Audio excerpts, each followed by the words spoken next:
We are looking at a critical breaking point in professional women's basketball right now. The WNBA collective bargaining agreement negotiations have reached a fever pitch, and a former Major League Baseball executive with decades of franchise experience is delivering a brutal reality check that every player in this league needs to hear immediately. David Samson, the former president of the Miami Marlins and current sports business analyst, has just declared that the WNBA players will not get anything close to what they are demanding, that any deal will be heavily weighted toward the owners, and that the Players Association is fundamentally misunderstanding how professional sports franchises calculate revenue. This comes on the heels of Mark Cuban's explosive admission yesterday that the WNBA simply does not have the financial resources to grant significant salary increases under the current business structure. We are now at a crossroads where the economic reality of women's professional basketball is colliding head-on with player expectations.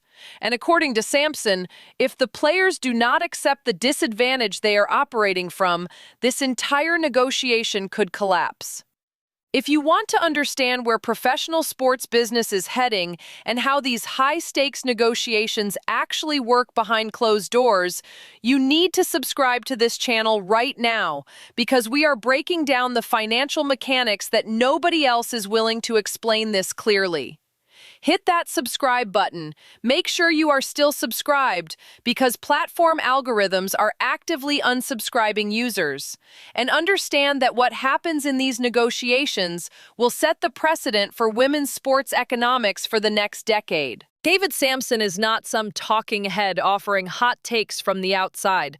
This is someone who operated at the highest levels of professional sports management. He ran a Major League Baseball franchise. He sat in ownership meetings. He negotiated player contracts and collective bargaining agreements. He understands the financial calculations that drive these decisions from the inside, and he is now using his platform to deliver information that contradicts almost everything the WNBA Players Association has been publicly claiming about league finances and what they deserve in this negotiation. This past Friday, the WNBA delivered a new proposal to the union, the first one in about a month or so. So from what you have heard and what you know, what's new here? Well, coming out of that in-person meeting, there seemed to be an understanding, especially from the players' union side, that it was the WNBA's turn to respond. The last proposal had been submitted by the union. Of course, the league had said, a source close to the league had said that they didn't respond because it was too similar. I was told that in that meeting, two priorities by the players were kind of made clear. There are others, but two of them were that there should be housing standards for certain players, so housing provided to them, and facility standards for all of the teams. This has been kind of an arms race in the past few years. So according to a source, what the league did was respond in kind. They put these into their proposal that they submitted to the union. The details are that in terms of housing, which have been standard since the first CBA in 1999, teams have to provide housing for players on a first-year deal, players on minimum contracts, and for those two developmental players per team that it is introducing in its CBA proposal. The salary cap was also up to $5.65 million in year one. Their previous proposal was around $5.5 million. And the last year, so 2025, salary cap was $1.5 million. And then there are just certain verbiages around practice facilities, what they should give to players, provide to players, have for players, rather than what we've seen in the past where a lot of teams are going with the most elite and other teams are kind of just practicing at the local gym. It's fascinating to watch all of this unfold, Cass, because I felt like at the very beginning, the women's basketball society as a whole was so pro-player. And I feel like there has been this shift in the court of public opinion and in public perception that feels a little bit more pro-league. During his Nothing Personal podcast, Samson laid out his analysis with zero sugarcoating. He stated plainly that a compromise will happen, but that compromise will not be weighted toward the players. It will favor the owners. He went further, saying that WNBA players need to take this message seriously because they are not going to receive anything close to what they currently believe they are getting. This is not negotiating posture. This is not rhetoric designed to weaken player resolve. This is an experienced sports executive explaining how franchise economics actually function and why the Players Association is pursuing demands that are fundamentally incompatible with business viability. The core issue Samson identifies is the type of revenue the players are trying to include in their calculations. The WNBA Players Association wants expansion fees, relocation fees, and one-time signing bonuses from broadcast partners to be counted as part of the revenue pool that determines player compensation. Samson is saying this is a non-starter, and he is explaining exactly why. Those revenue sources are one-time monetary events. They are not recurring income that a franchise can rely on year after year when budgeting for ongoing salary obligations. Expansion fees come in when a new team joins the league. Relocation fees occur when a franchise moves cities. Broadcast signing bonuses happen when a new media rights deal is inked. None of these are annual revenue streams. This has been stated repeatedly over the past 6 months by multiple analysts, but the Players Association continues to push for these one-time payments to be factored into the financial model that determines their salaries. On the CBA, hitting crunch time, time is running out. Adam Silver talks about the 11th hour. But I'm just wondering what conversations you've had with maybe that middle tier of player in terms of moving forward, and if there is a deal to be done or if you do need to end up striking. Well, for the past, I would say, like year and a half, the executive committee has been urging everyone to save their money because we knew the negotiations were coming up. We never know what's going to happen. You know, if there's not a season, we want to make sure everyone's prepared. So hopefully everyone has been doing that. That's something we've been talking about for a really long time. But also that is something that we check in with everyone, you know, because opinions change over time. And that is something that has stayed consistent, that people, no matter, you know, middle tier, the one, like the people at the top, rookies, everyone has been really consistent in that we want a season to happen. But if we don't get the things that we are wanting to stay 10 toes down on, then we're going to sit out for as long as that takes. Like, that's not what anyone wants, but it's what we're willing to do in order to get the things that we feel are fair. How do you feel about where things stand right now?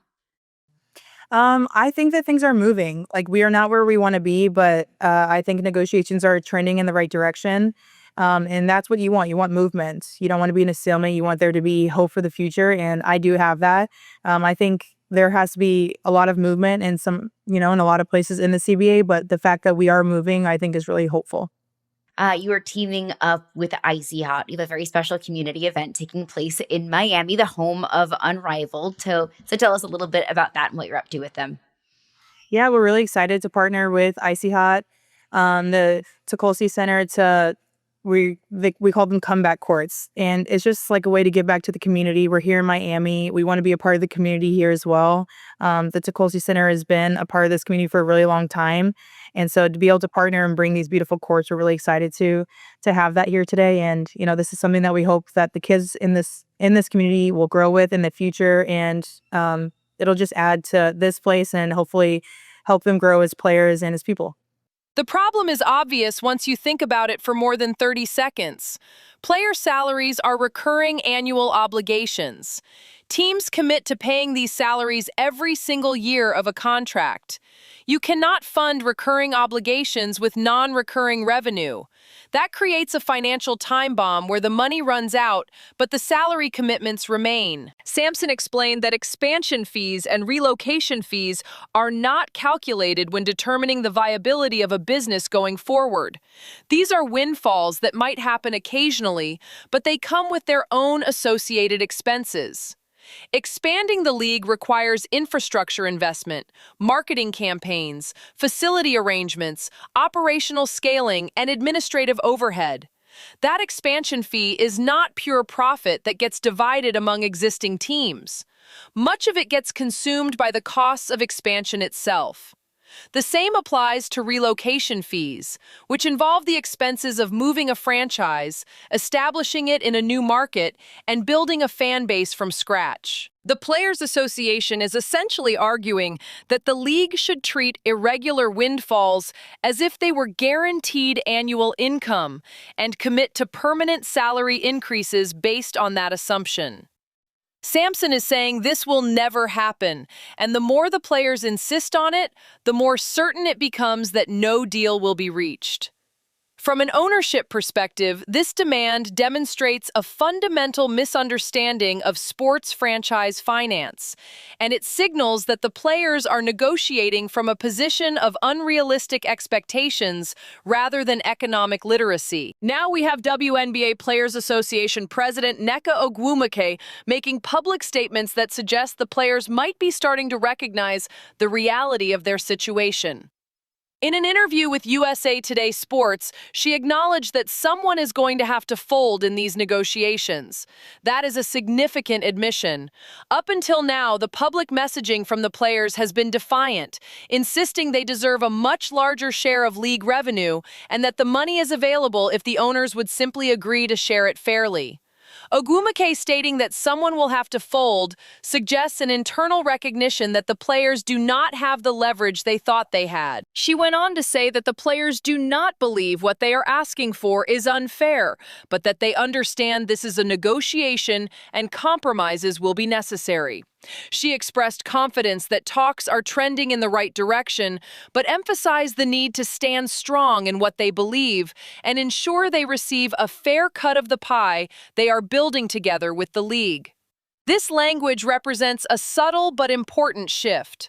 Earlier rhetoric was more confrontational, framing the negotiation as the players demanding what they are owed and the owners refusing out of greed. Now the language includes acknowledgement of negotiation dynamics and the necessity of compromise. What is likely happening behind closed doors is that the Players Association is beginning to understand what Samson and Cuban have now stated publicly. The financial structure of the WNBA does not support the salary demands being made. The league does not generate sufficient revenue to commit to the compensation model the players want. This is not a matter of owners being stingy. It is a matter of the business not producing the cash flow necessary to sustain those salary levels year after year without operating at unsustainable losses. The current sticking point revolves around the salary cap structure. The players are reportedly asking for a salary cap of $9.5 million per team. The league has countered with an offer around $5.65 million. The gap between these positions is enormous, but this is where the compromise will likely emerge. Expect the final number to land somewhere between $6 and $7 million per team.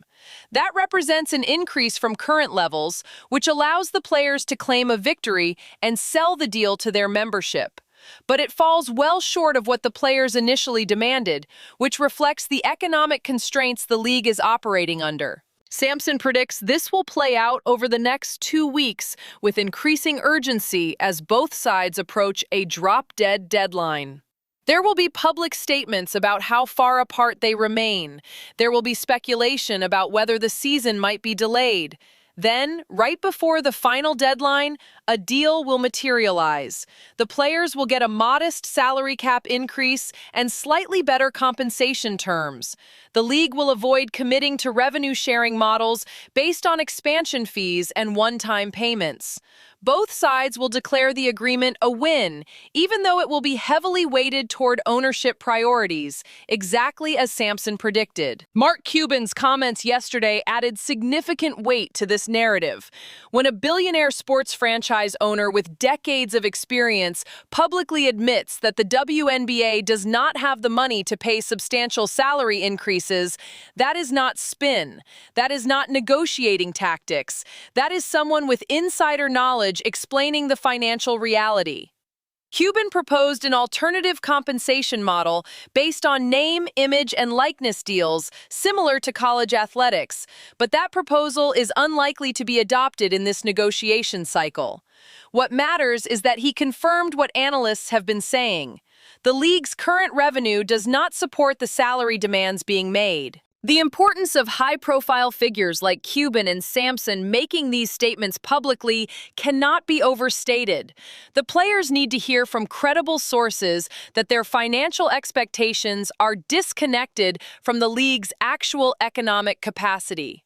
There has been a narrative circulating in women's basketball circles that the money is there and the owners are simply refusing to share it equitably.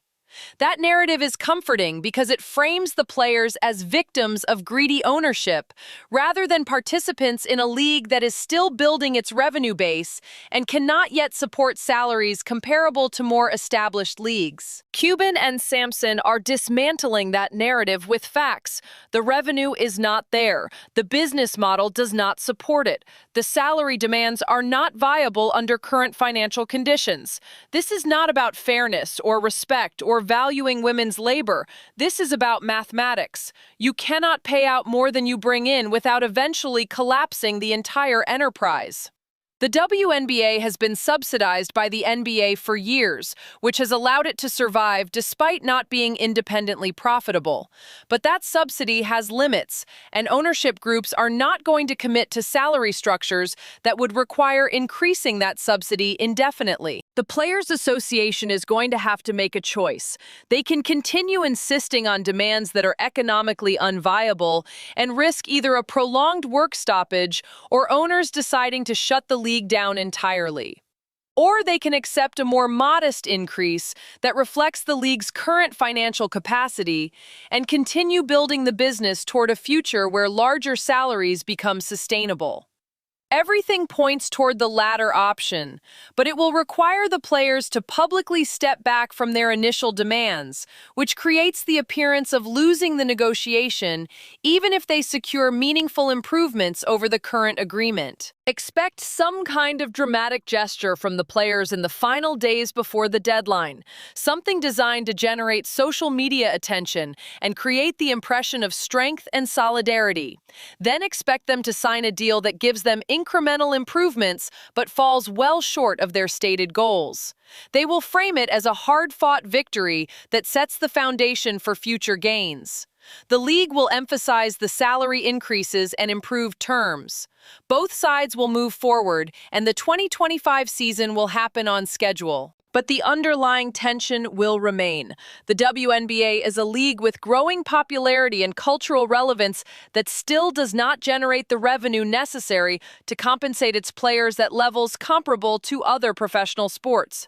That gap creates frustration and resentment among players who see packed arenas and viral highlights and assume the money must be there.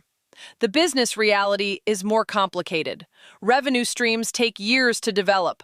Broadcast deals reflect viewership numbers that are still building. Sponsorships are growing, but remain a fraction of what men's leagues command. This is the economic landscape the players are operating in, and no amount of negotiating leverage changes those fundamentals. The deal that emerges will reflect that reality, exactly as David Samson predicted.